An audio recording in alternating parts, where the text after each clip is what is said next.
Hi everyone, today we are talking about Chanel's fall collection, which in my head I've been calling Chanel's Halloween collection because to me that's kind of what it looks like. I think it's been a pretty divisive collection from Chanel because it is so unusual, and I have been so excited to get my hands on it. I'm over the moon for the vibe of this collection.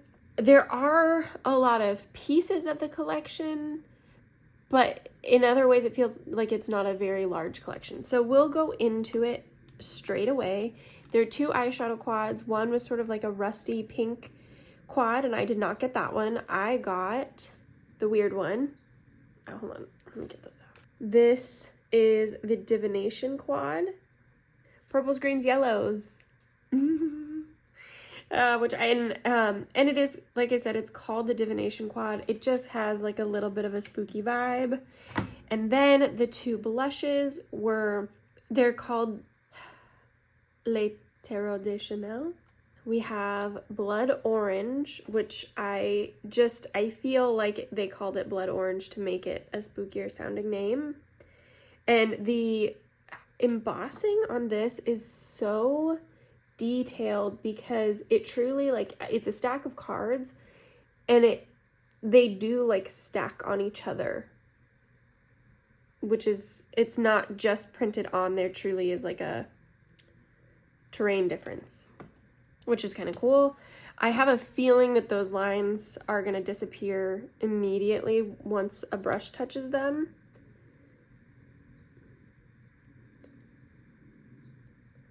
Just an up close of that so you can really appreciate the embossing, and so that I have it, and this one is just called Lavender, so that I have it for later. Two nail polishes released in this collection, a duochrome and a rusty orange. I didn't grab one of the nail polishes. The duochromes, I just know that indie duochrome nail polishes are gonna far surpass that one. And then the rusty orange, I have colors like that. So if I'm spending money on a fancy nail polish right now, it would be the Hermes, that green bronze color. If I saw that in person, I might grab it. Anyway, so I didn't get nail polishes, and then they released a bunch of these liquid velvets, Rouge Allure liquid velvet. These are really interesting because I'm not sure if they're limited edition or not. And part of the reason for that is because a lot of the names kind of fit the vibe of the collection. Like I have, oh boy, Hypnosante. I'm missing a letter when I say it that way. Stupefiante? I don't know. It feels like too many letters for the way I'm pronouncing it. Even those names, they feel like they fit this vibe. The collection is definitely limited edition, so I'm not sure if all of the lip colors are as well. I got two. I could see myself wanting more colors, but I would want to swatch the rest of them in person. These are the two that I knew for sure I wanted, so I grabbed them. I will swatch these on the back of my hand. I did wear one of them yesterday. And I'm also not usually like a matte lipstick person, a liquid matte lipstick, but they feel more like a matte liquid lipstick than a dried down matte lipstick, if that makes sense. It's more like if you put a bullet matte lipstick into a liquid form than like those drying kind. So this very beigey pumpkin-y color is shade 208. And online it looked very yellow, but kind of in a beige way. And so I really wasn't sure exactly what it would be like in person, but it felt like a very unique shade. And then the other shade I have is 212.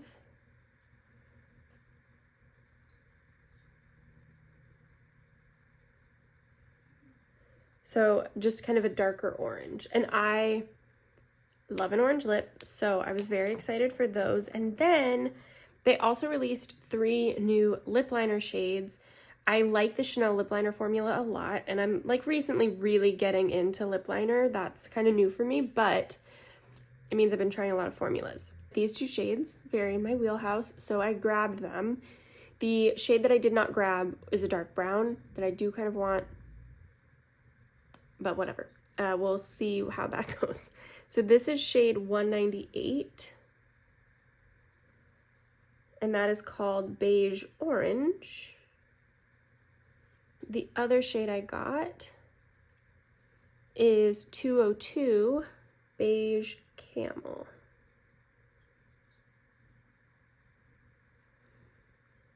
Which is funny because, I mean, I see the orange in this one, but this one also looks very orange to me. These are a sharpenable pencil, and then at the other end, there's like a little lip brush. I did powder my face a little where the blushes are gonna go. So we'll do that first. And I'm a little wary of the lavender one. And I know I bought it out of curiosity, which is a pro and a con for my personality, because I don't actually know if it's gonna even show up on my skin. I haven't swatched these yet, and I'm about to just go straight into application like a fool. Part of it is because, like, when stuff is this pretty, I would rather ruin it with a brush than ruin it with my hands by like swatching it. I don't know if that makes sense or not, but that's how I feel. Anyway, so I'm not gonna swatch it first. We're gonna just go in. But it's so light, and so I'm not sure if this is actually gonna work like a blush for me, or if it's gonna actually work more like a setting powder for me. I don't know. Okay, so a decent amount comes up on the brush. I'm gonna apply it in blush spaces first.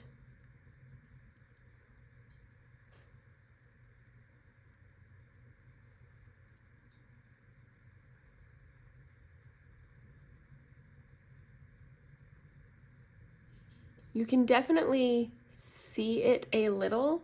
Not so much that you'd be like, oh, she's wearing purple blush, but just the tone on my cheek has changed a little.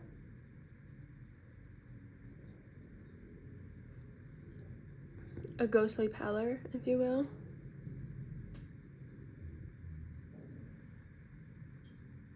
Right? Like, there's a difference there, but I'm having to build it up a lot to get even that, like, barely noticeable difference in color. Once we get like here, it does start to look like blush. I'm actually shocked that the outline of the cards is still visible. So that's about as much color. And it's weird, but here's the thing. I agree it's a weird shade, but to me, that's why I'm like, this is Happy Halloween from Chanel, because I don't think it's a flattering color. I think it's a weird color, but if I think about it as like, could I put this on my cheeks to make myself look a little dead, a little Victorian dead? Yes. Yeah, like you can see it. It's there. It builds to be seeable, but barely. If your skin tone is any deeper than mine, you would probably not have a great time with this as a blush, because it also looks like it has quite a bit of a white base. And right now, today for this video, I'm wearing the Chanel Le Beiges in BD21, which is light for me, but just to give you the color range that we're dealing with for this to be a blush. And then one thing that I'm also going to do, because I know lavender setting powders have been like the thing right now, is take some on a puff. And I don't know if I'm gonna regret this.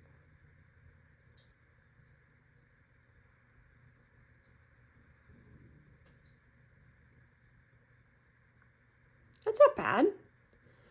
I don't know if I would use it that way. It's funny because on the cheek I have to build it up, and here it doesn't look like it brightens the way that I think lavender powders are supposed to. It kind of like deepens it. But something to consider.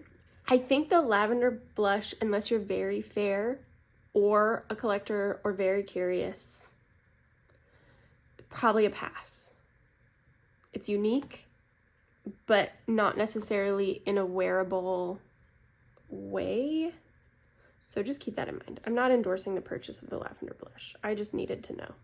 So now we're going in with the orange one, which is called Blood Orange.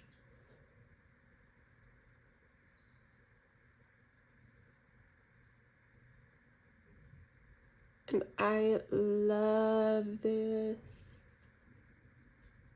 It's windy.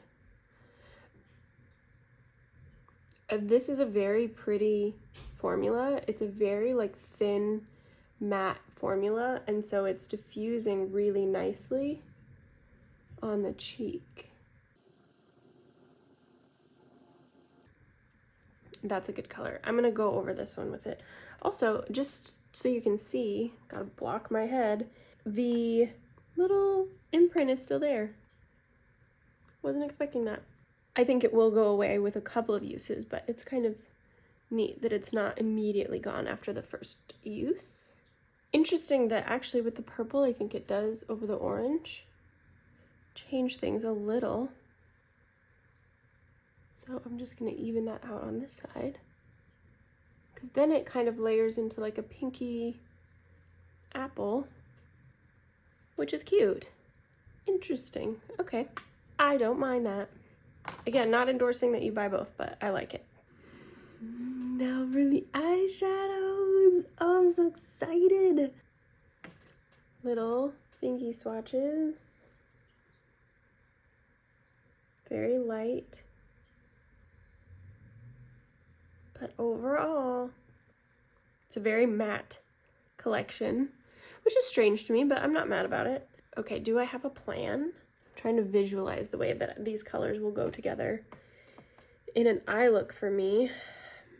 And I think we're gonna have to wing it. I think I've got it though. And I'm gonna start in a weird place, but it just feels right. So bear with me.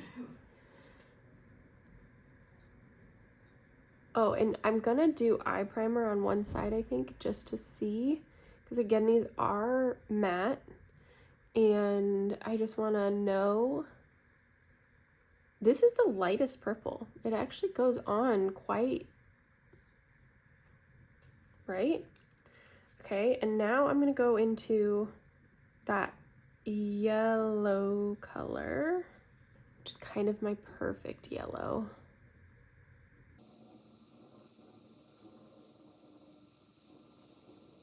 Very camely. And this is just in my crease and blended up. I'm going in with the green. Okay, the green is a little bit lighter, which I guess like that was true in the swatch too. The green doesn't really want to go. Hold on. Sometimes it's just about finding the right tool.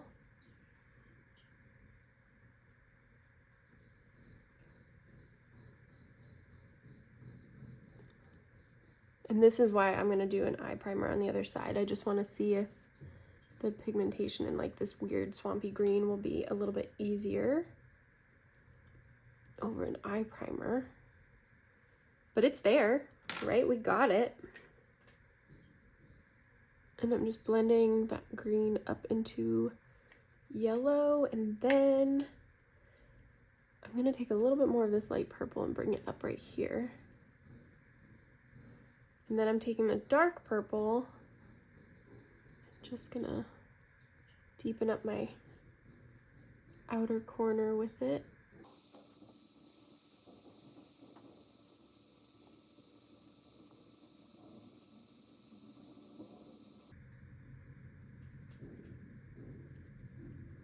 I like this. I know that this is not the kind of thing that everyone is going to like.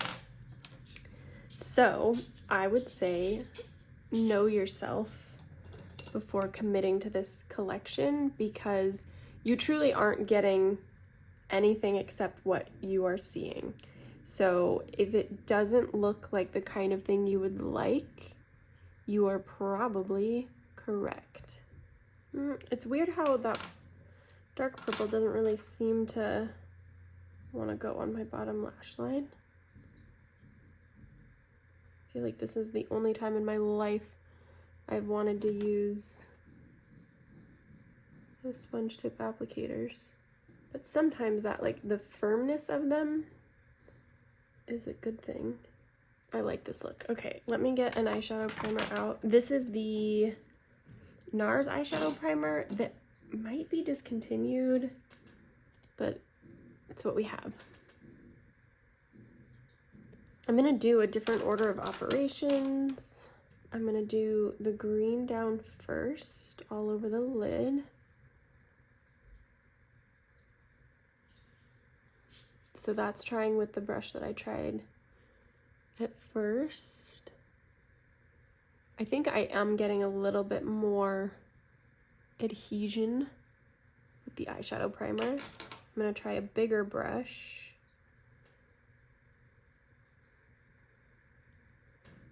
Yeah, I think that's getting just a little bit more color payoff more quickly.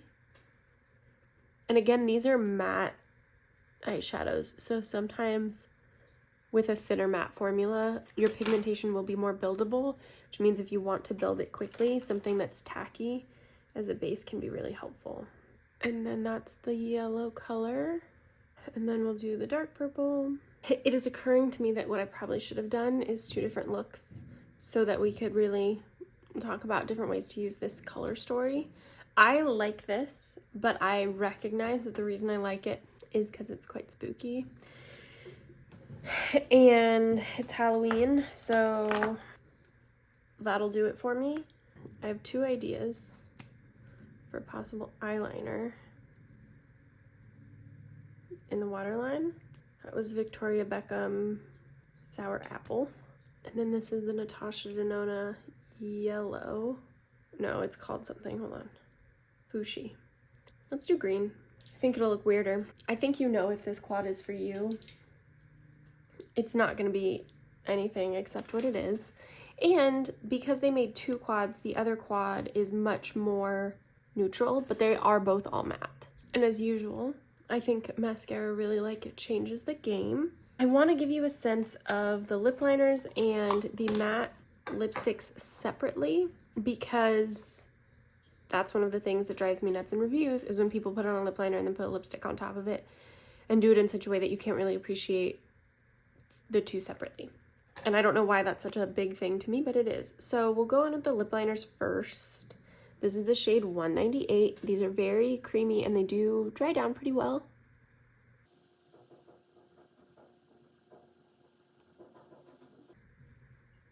So that's the shade 198. I think I'm not going to fill in my whole lip. You'll just have to imagine, because they will be a pain to get off. So that's 198, which is beige orange, and then 202 beige camel.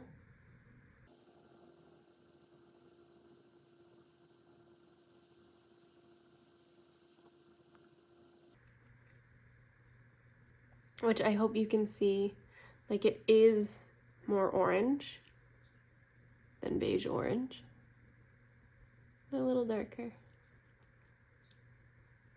I'm gonna like dab a little lip balm on because I don't want to set these matte lips up to fail. And that already dried out my lips. But I don't want to put a ton and set them up to fail in the other way. Okay, so we'll do this light shade first, which is this shade 208. This is the one I wore yesterday, and I love this color. I love this eye look. Gosh, I know it's not gonna be for everyone, but I really like it.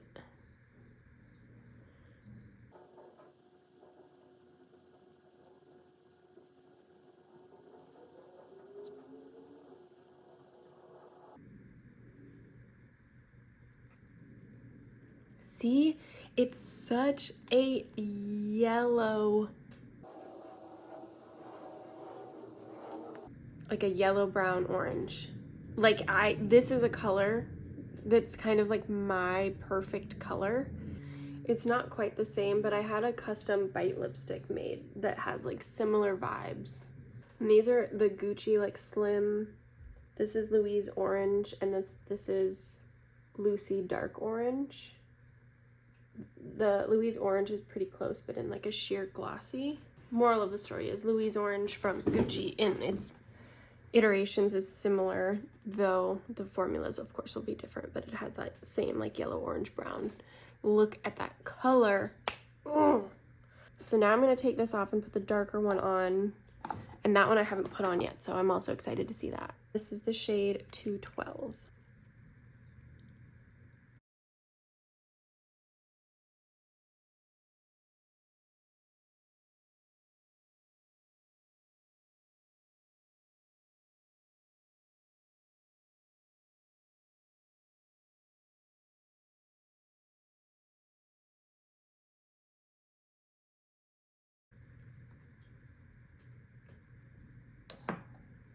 My lip line is a little uneven on this one, but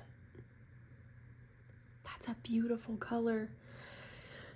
The specific undertones of these two shades definitely makes me want to go swatch more shades of these because these are beautiful. And Chanel does a decent job of like nuancing undertones and things like that, but they also very much play it safe in putting out a large range of classic reds and pinks. But I feel like in this particular collection, they're giving us a wider variety of colors, and I'm really into it. And in part because I'm an orange person, like that's what I'm always seeking. So this color is beautiful. The formula is nice too. It doesn't feel, and remember I did put like a tiny bit of lip balm underneath. It doesn't feel super dry, but it doesn't feel like sticky or anything like that. And I think my lips look nice. It's not like exaggerating my lip lines or anything. And I have pretty like deeply lined lips. So, and from wearing them yesterday, they won't really hold up to eating. They're not that kind of a liquid lipstick. But again, I like that. I would rather reapply and have a comfortable lip than it lasts all day, but it feels terrible the whole time. I think for today, I'm going to swap this out into the lighter color, but I'm so happy with these products. For the last lip application, I will put on a lip liner. I'm going to use 202 Beige Camel, and then I'm going to put on the lighter of the two liquid mattes.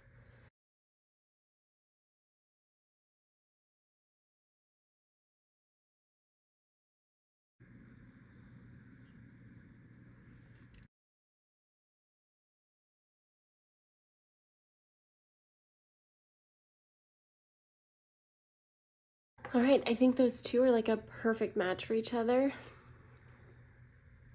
Gosh, I love it so much. This just so much fall joy. I love this all so much. I think the blush formula is a really nice, like I said, like thin matte formula. And so it looks really, I don't know, just really pretty on the cheeks. Quad, if it's for you, if it's for you. If it's not, it's not. There's definitely other ways to wear it. If you only pair like two of the color, like the green and the yellow at once, or the two purples at once, you're gonna get a very different kind of look that I think would be a lot more approachable for some people. The lavender blush is probably a pass, unless you're super fair and that's like your vibe. I think it can make a good like mixing blush, so if that's something that you could envision yourself doing, it might be a reason to buy it. I just don't think it's good. Again, it's just not going to be for everybody, because you could also get a very good like lavender sheer blush from Yes Style and pay like $6 for it. This collection met my expectations, so if that's the kind of person you are, I think you'll be pleased. If it's not, easy pass, wait for holiday. I'm sure holiday's gonna be something gold, because it always is. And if it's not, I'll probably be even more stoked. So anyway, I hope this was helpful. What do you think? Do you like how creative Chanel has gotten, or is it overwhelming? I love it. I know there've been a ton of other videos on Chanel Fall already. I got mine kind of late. But I don't know, I think I might be the person who loves it the most. So, if you're like me, hooray. If not, sorry. Okay, I'll see you in the next one. Bye.